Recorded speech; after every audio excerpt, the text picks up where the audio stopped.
Scripture, Psalm 127.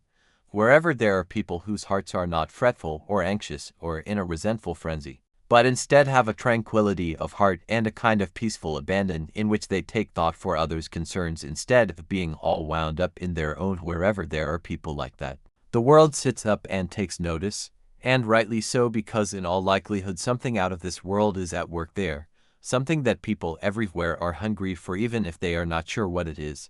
The world is full of anxious people, students anxious about whether people will laugh at their new shoes, about getting good grades, about giving a book report in front of the class. Adults anxious about impressing the boss, losing a client, finishing a report on time, getting out of a foolish investment, a strange pain in the chest. From time to time there settles over everyone that dark, gray, heavy blanket of depressing anxiety that in the moment makes everything look dark and seems impossible to throw off. The experience is so common that those who live in peace and freedom and joy shine like stars in the darkness. Those who have found the way to obey Jesus' command, be anxious for nothing. These are the salt of the earth and the light of the world. They bring savor and sunshine to places where the creeping gray fog of anxiety has made everything tasteless and dark. Don't be anxious. In the past year, one text above all has blown away more of that fog for me than any other, and I've used it repeatedly. I can remember time after time going out of my office door on the way to teach my classes on 1 Peter and Romans 9-11 with a stack of books and notes under my arm and saying, "Father, unless you teach the class, all my preparation is in vain." And I would comfort my heart with the good news that ultimately it was God who would bring fruit from my efforts or not. The text is Psalm 127:1-2. Unless the Lord builds the house, those who build it labor in vain.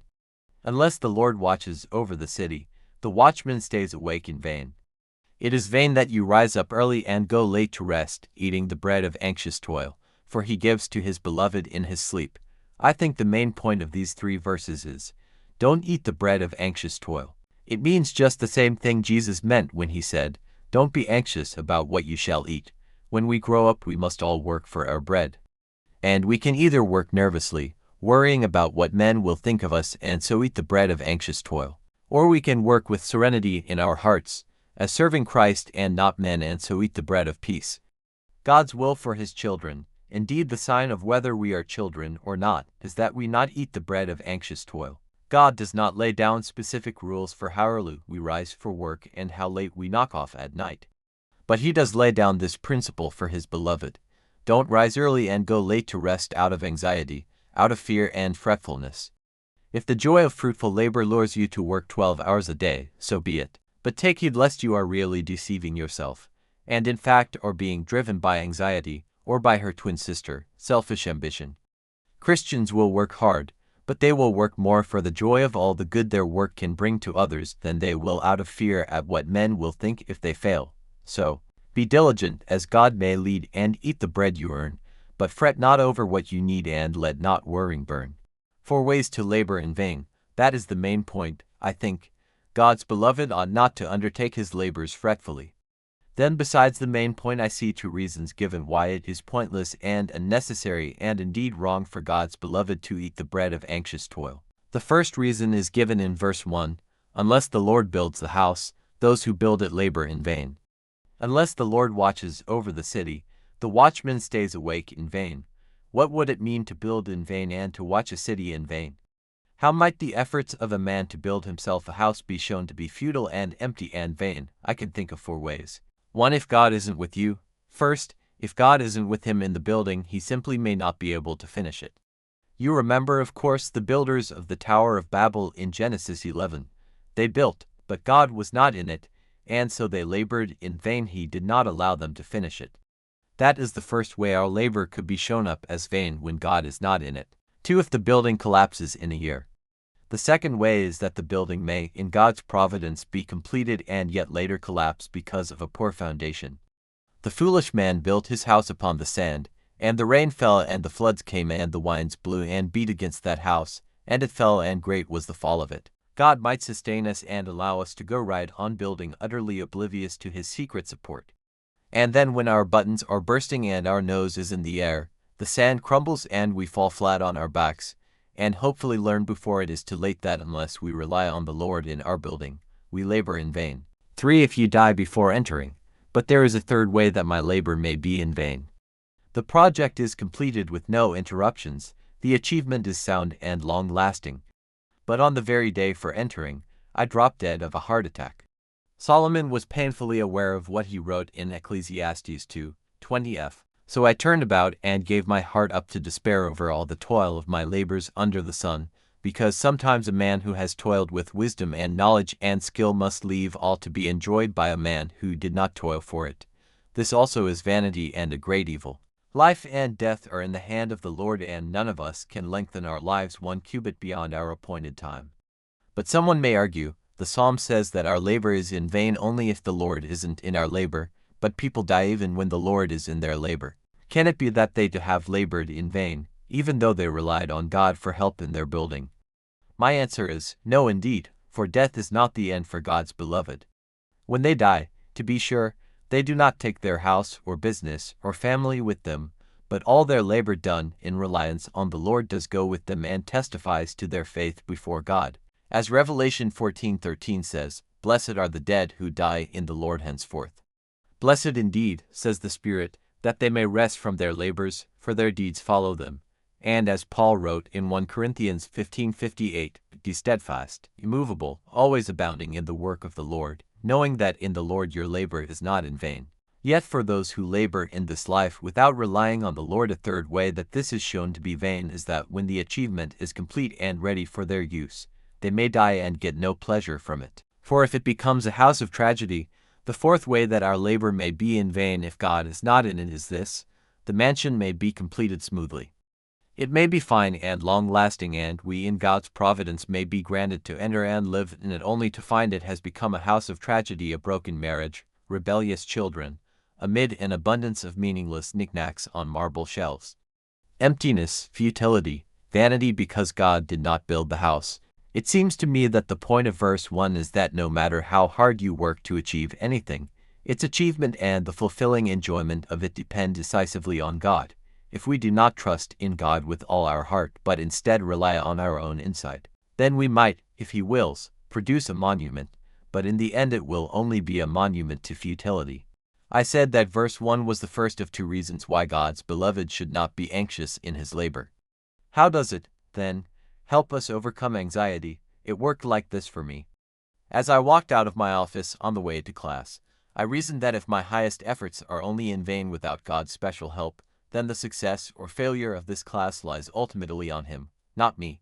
And with that a weight was lifted off my back that I was never created to carry, namely, the final responsibility for the success or failure of any venture. Sometimes the truth of that would well up in me so much I felt as light as a butterfly. I can't carry the weight of whether this class likes me today, Lord. I can't carry the weight of whether they may ask me questions beyond my ability, Lord. I can't carry the weight of opening their hearts to believe the doctrine of your sovereignty, Lord. These weights are too heavy. They are yours, and I have found that God is not only willing but eager to take the burden of final responsibility for whether the house gets built and the city is saved. And for me that is a great reason not to be anxious in my labor. God gives to His beloved in His sleep. The second reason is given in verse 2. Don't eat the bread of anxious toil because God gives to His beloved in His sleep. Some translations say, He gives His beloved sleep. Either is a possible translation from the Hebrew. One implies that God helps a person rest at night. The other implies that while a person is resting, God is busily at work in the world to bless him, which fits the context better. The first half of verse 2 says that it is vain to rise early and go late to rest, but how would the simple statement that God gives sleep discourage a person from rising early and going to bed late? He is not interested in his sleep, he's worried and wants to be about his work.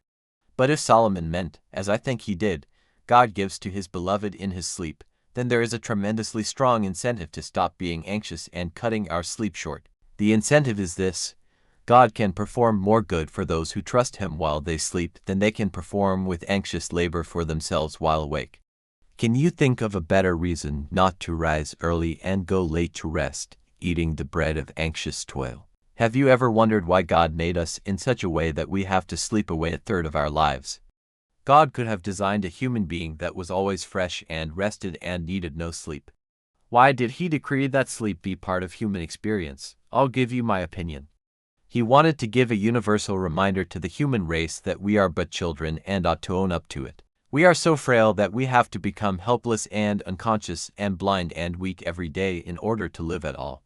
Sleep is a terribly humbling experience. We are never more weak, never more childlike than when we sleep in faith.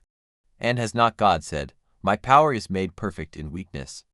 And, unless you turn and become like little children, you will not enter the kingdom of God. If God's power is made perfect in our weakness, then surely we may believe this psalm that when we hand over our anxieties to God and lay our heads down in peace, God works with all his might through the night on our behalf.